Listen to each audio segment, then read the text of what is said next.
Imagina a seguinte cena. Pensa num jogo de tabuleiro que o mundo inteiro joga faz uns 80 anos. Uhum, com as regras super claras e todo mundo sabendo o que fazer. Exato. As estratégias já estão consolidadas, todo mundo sabe qual é a moeda que o banco do jogo aceita, tipo, é o padrão. Tá, Mas aí, de repente, bem no meio de uma rodada super importante, o banco simplesmente anuncia que a moeda mudou. O tabuleiro vira de cabeça para baixo e o manual de regras antigo pega fogo. nossa. É uma imagem bem caótica, sabe? Mas incrivelmente próxima da realidade. A gente foi meio que condicionado a pensar na economia global como uma estrutura de concreto, né? Super estática. Uhum. Mas o que os dados macroeconômicos de hoje mostram é que os pilares dessa estrutura estão tremendo, e tremendo de forma agressiva. Certo. Vamos desempacotar isso então. Porque o objetivo da nossa análise profunda de hoje é entender o que os bastidores financeiros estão chamando de o grande reset. E, tipo, já deixando claro para quem está ouvindo, não estamos falando daquelas teorias da conspiração de fóruns da internet. Não, de forma alguma. É, estamos olhando para um processo macroeconômico documentado, Aham. mensurável. É uma tempestade perfeita que envolve geopolítica, dívida global trilionária e, por incrível que pareça, a inteligência artificial. E o que é fascinante aqui é não olhar para esses eventos de forma isolada, sabe? A missão de todo o material que a gente analisou é conectar os pontos. Sim. Precisamos entender a ligação entre sanções internacionais, a impressão desenfreada de dinheiro e o motivo pelo qual o futuro digital da IA depende, ironicamente, de cavar buracos cada vez mais fundos na Terra. Exatamente. A ideia dá para quem acompanha a gente uma vantagem de compreensão. Para a pessoa poder proteger o próprio patrimônio enquanto essas regras globais mudam, né? E, para entender isso, a gente precisa olhar para a história. O pesquisador Ray Dalio mapeou os ciclos econômicos de 75 a 100 anos. E os dados indicam que a gente está no finalzinho de um desses ciclos. É, o padrão é assustadoramente previsível ao longo dos séculos. Uma potência dominante surge, estabelece a moeda global e enriquece. Aí, com o tempo, essa potência acumula dívidas demais, sabe? Uhum. Aí a conta chega. Chega. E para cobrir o rombo, o que eles fazem? Começam a imprimir dinheiro. E o passo final, que é o mais crítico, é perder a confiança dos credores. Quando essa confiança evapora, o capital foge daquela moeda fiduciária e vai direto para ativos reais. E o relógio desse ciclo está batendo forte agora. Tem até um gatilho exato, né? Uma data que o material aponta para o início dessa ruptura de confiança, que foi 24 de fevereiro de 2022. Exato. Com a questão da Ucrânia. Isso.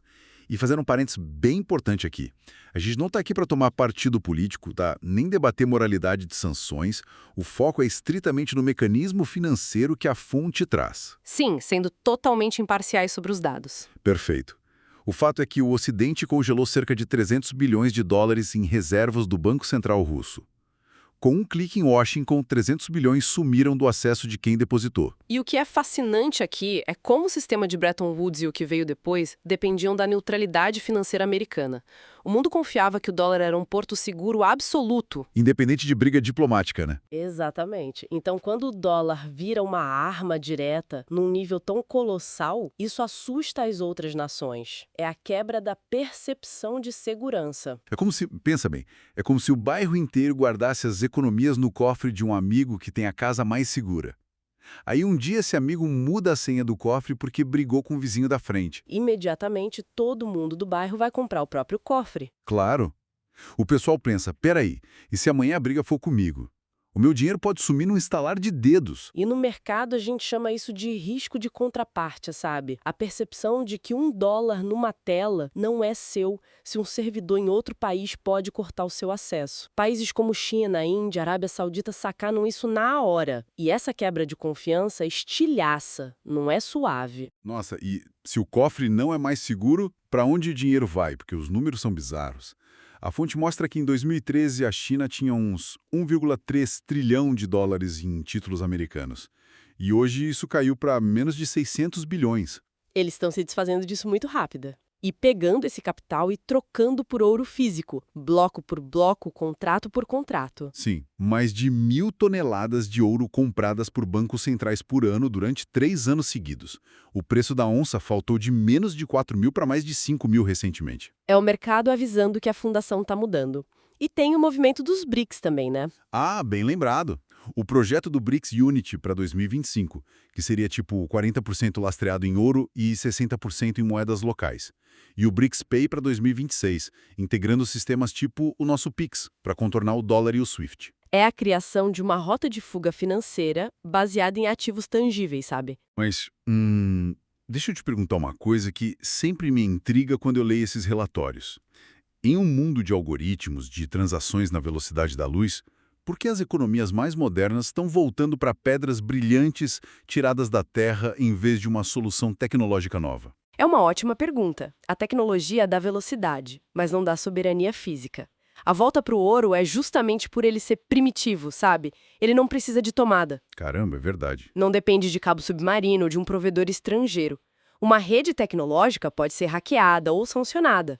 Uma tonelada de ouro no seu território é sua e ponto final. Entendi. Então, enquanto o resto do mundo constrói essa rota de fuga, a potência que detém o dólar enfrenta uma crise matemática pesada. E que crise? É a armadilha da dívida americana. Os números aqui do material são absurdos. 38 trilhões de dólares de dívida, crescendo 6 bilhões por dia. Em 2025, os Estados Unidos pagarão quase 1 trilhão só de juros. E para você ter uma ideia, isso é mais do que o orçamento de defesa inteiro deles. É surreal. Mas o Japão tem uma dívida pública gigante faz tempo e não quebrou. Por que os Estados Unidos não podem só rolar essa dívida para sempre? Se conectarmos isso com um cenário maior, a diferença é quem é o dono dessa dívida, né? O Japão deve para ele mesmo, para os próprios cidadãos. Os Estados Unidos devem para o mundo inteiro, e o mundo está começando a desconfiar. E na armadilha da dívida, um governo não dá calote direto, ele imprime dinheiro. É a inflação estrutural. Imprime para pagar a dívida com dinheiro desvalorizado. É como usar um cartão de crédito novo só para pagar o valor mínimo de outros 5 cartões estourados. Matematicamente, o limite vai acabar. Os dados mostram que na pandemia, o agregado M1 americano saltou de 4 para 20 trilhões. Em questão de meses, sabe? Multiplicaram por 5 a quantidade de dinheiro rápido no sistema. E o dólar perdeu uns 96% do poder de compra desde 1913. Isso corrói a confiança e leva à fuga para ativos reais que a gente mencionou. Exato.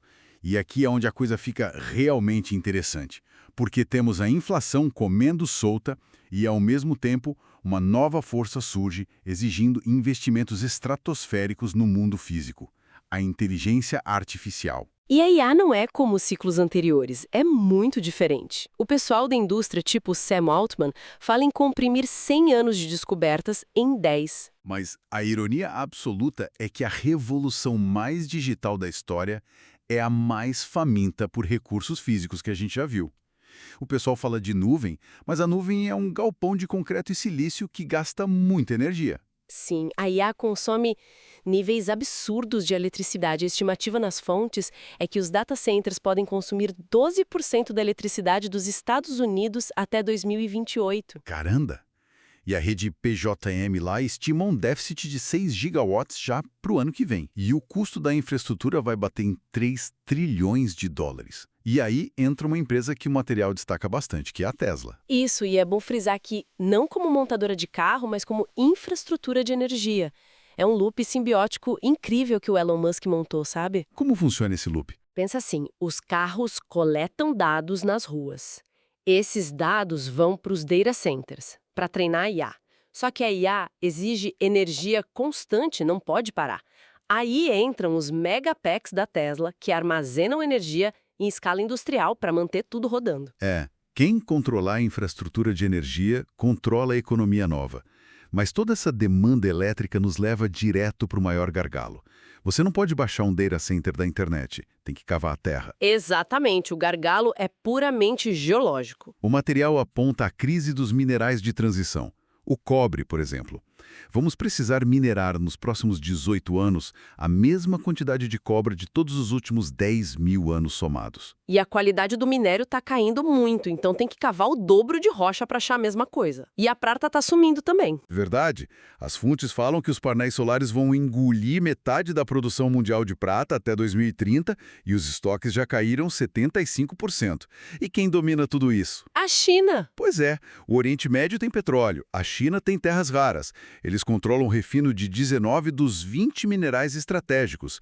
E é aqui que o Brasil desponta como peça central na análise. Isso levanta uma questão importante, né? Porque o Ocidente passou décadas investindo em aplicativo e rede social no Vale do Silício, enquanto a China comprava mina no mundo inteiro. Basicamente, estamos testemunhando uma nova guerra fria, mas onde as armas de dissuasão não são ogivas nucleares, mas sim cobre, prata e terras raras. Exato.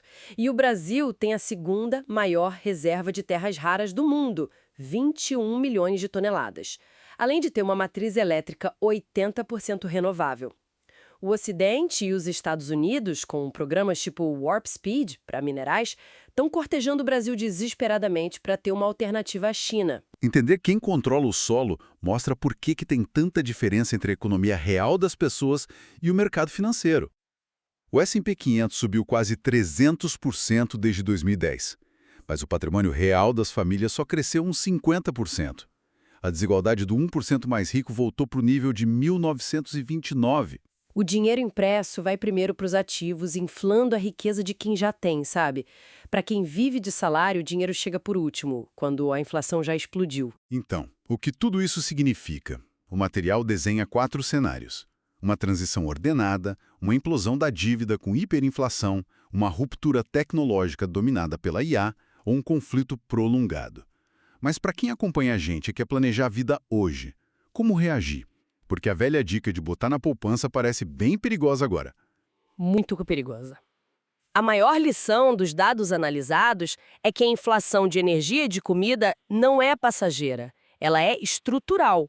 Você não pode depender 100% de um sistema financeiro fiduciário trincado. E eles sugerem ativos de proteção, ouro, prata, commodities. Tem até citação de cripto lastreada, tipo Pax Gold, ou o próprio Bitcoin. Mas o que me chamou a atenção foi a parte sobre as mineradoras de porte médio. Assim, elas oferecem uma alavancagem natural. Pensa que o custo de uma mineradora para extrair uma onça é fixo, digamos. Se o preço do metal subir 20% no mercado porque está escasso, o lucro da mineradora não sobe só 20%, ele multiplica várias vezes. Nossa, é uma alavancagem real da operação sem precisar de derivativos malucos. Exato. É uma forma de não ignorar a inflação estrutural. Para recapitular, então, a grande visão geral é que a era da energia barata, do dólar incontestável e dos recursos abundantes acabou. A reorganização cria vencedores e perdedores. Entender esses vetores de agora já é uma super vantagem para quem nos ouve, seja para a carreira ou para proteger dinheiro. Com certeza. Seguir o fluxo dos recursos físicos é a melhor defesa hoje em dia. Pois é. E eu queria deixar uma provocação final aqui que não está totalmente respondida nos relatórios. Se a evolução da IA exige eletricidade infinita, e a eletricidade exige cobre e prata, que a gente não tem de sobra na superfície, será que o grande limite para construir uma superinteligência no futuro não vai ser a falta de código genial, mas simplesmente a falta de pedras básicas no chão? É uma reflexão e tanto, né? A geografia do poder está mudando rápido. Tá mesmo. Fica aí o questionamento para quem está acompanhando a gente, se atentar aonde está colocando o seu tempo e recurso. Um abraço e até a nossa próxima análise profunda.